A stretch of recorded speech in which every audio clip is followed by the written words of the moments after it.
Welcome back. Nigeria's cooking oil brand Power Oil recently organized the walk event tagged Power Oil Walk Heart On. The company says the exercise is geared towards enlightening Nigerians on the need to maintain a healthy lifestyle. Walking every day can reduce the risk of heart disease, and Dufil Primer Foods PLC, makers of Power Oil, is using its Walk Out On initiative to encourage Nigerians on the need to adopt healthier lifestyles.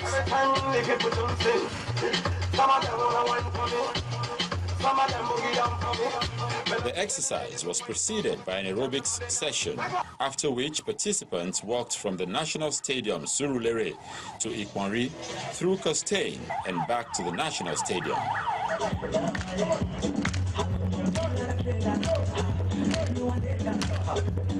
Management of Dufil Primer Foods PLC say that the brand is focused on promoting healthier lifestyles amongst its valued consumers and the general public. The heart is really a vital organ to the very existence of man, and without the heart, it's as good as nothing. So Power Oil, which is a heart-friendly oil, has decided to come up with this exercise, because on a normal, the people wouldn't really motivate themselves to go the extra mile or push themselves to exercise.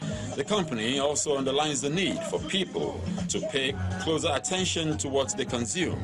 We're encouraging the general consumers to be more heart conscious and know the kind of cooking oil they would use, because there are so many heart related diseases going on, cardiac arrest, cholesterol, high blood level, all that.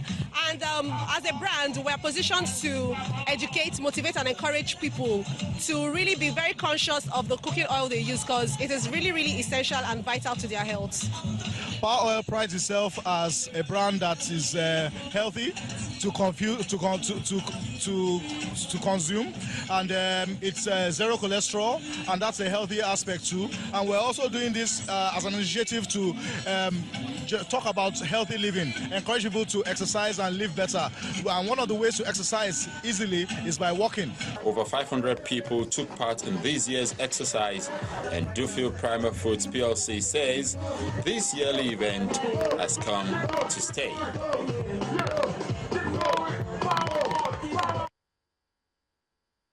We have other people keeping active. They're in the world of sports. And here.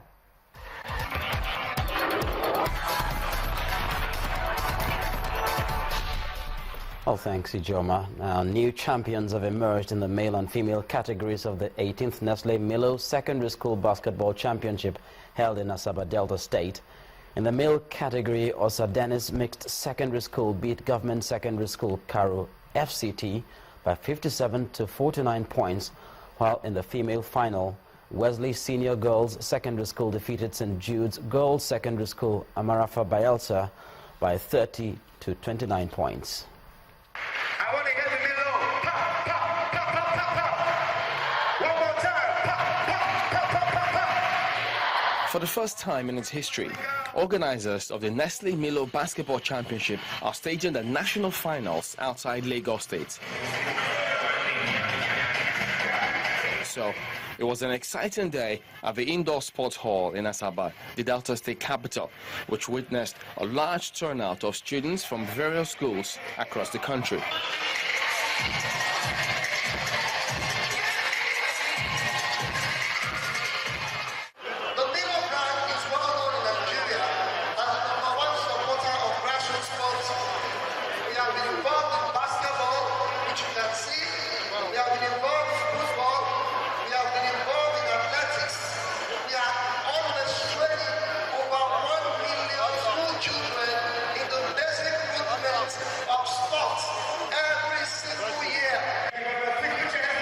In the girls' final, it was a keenly contested game between Wesley Senior Girls Secondary School and St. Jude Girls Secondary School. But it was the Lagos girls that triumphed by 30 to 29 points.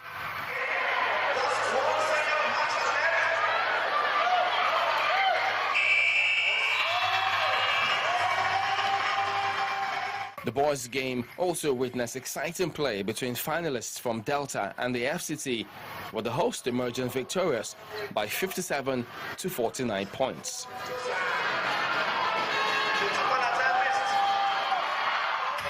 Nestle have done very well. This is the 18th year of this competition, 18 consecutive years, no break in between. And as we all know, for 17 years it was in Lagos. It's now coming to Delta for the first time. Out of all the other states, all the other 35 states in the country, Delta was chosen.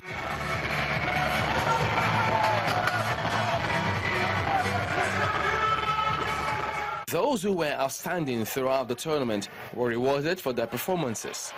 And if they keep playing in this form, perhaps the greatest reward will be to get called up into the national team to represent Nigeria in international competition.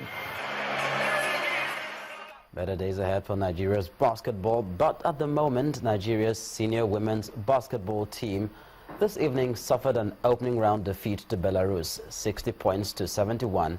At the FIBA Women's Olympic qualifying tournament in Nantes, France. Both sides were level at 14-all in the first quarter, but the Nigerian team could not contain the pace of their opponents in the second and third quarters, trailing 18 points to 24 and 13 points to 20, respectively. The fourth quarter ended in favor of Nigeria, 15 points to 13, but that could not deny Belarus the win. The Tigresses will now take on Korea in another Group C clash on Tuesday. That's big for a couple of reasons, because they really need. That's it on sports news. It's back to Joma with the rest of the news at 10. Thanks a lot, Charles. Now, after a failed bid to question the South Africa Appeal Court's verdict of murder against him, Olympic athlete Oscar Pistorius returned to court today for re-sentencing proceedings. Pistorius was previously sentenced to 5 years in jail for killing his girlfriend, Riva Steenkamp. The judge gave a verdict of culpable homicide, which the Supreme Court of Appeal overturned to murder. Now, there have been varying reactions by political figures in the United States to the shooting in Orlando, Florida.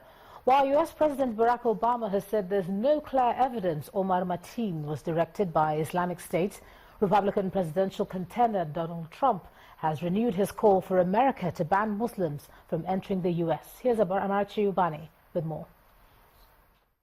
Ethiopia and Eritrea have been trading accusations over who ignited Sunday's fighting at their disputed border. Ethiopia's Minister of Information did describe the clashes in the Sorona area as an Eritrean initiative. However, the Eritrean government says that Ethiopia had unleashed the attack. A peace deal in 2000 ended the country's 2-year war, but it has not been fully implemented. Finally, U.S. President Barack Obama has refuted claims that the Orlando gunman was directed by the so-called Islamic State group. President Barack Obama said there is no clear evidence to establish the claims. He, however, notes that the inquiry into the attack on the Pulse gay nightclub in which 49 people were killed is being treated as a terrorist investigation. The U.S. authorities say the gunman, Omar Marteen, pledged allegiance to ISIS shortly before the attack in Florida. The one thing that we can say is that this is being treated as a terrorist investigation. It appears that the shooter was inspired by various extremist information that was disseminated over the internet. All those materials are currently being searched, exploited, so we will have a better sense of the pathway that the killer took in making a decision to launch this attack. As Director Comey, I think, will indicate, at this stage we see no clear evidence that he was directed externally. Those were today's major headlines. It's back to you. Thanks a lot, Amarachi. And the main news again. Ousted PDP acting chairman, Senator Ali-Modu Sharif, today stormed the party's national secretariat in Abuja to assume leadership. Mr. Sharif declared that he remains chairman till 2018. Also today, President Muhammadu Buhari condoled with the United States over Sunday's terrorist shooting in Orlando nightclub in Florida. The president condemned the attack as criminal and cowardly. And at the resumed sentencing hearing for Oscar Pistorius over the murder of his girlfriend, a psychologist described the Paralympic athlete as depressed and unfit for jail. Well, that's the news at 10 tonight. Thank you so much for staying with us. I'm Ijoma Winyato. You have a good night.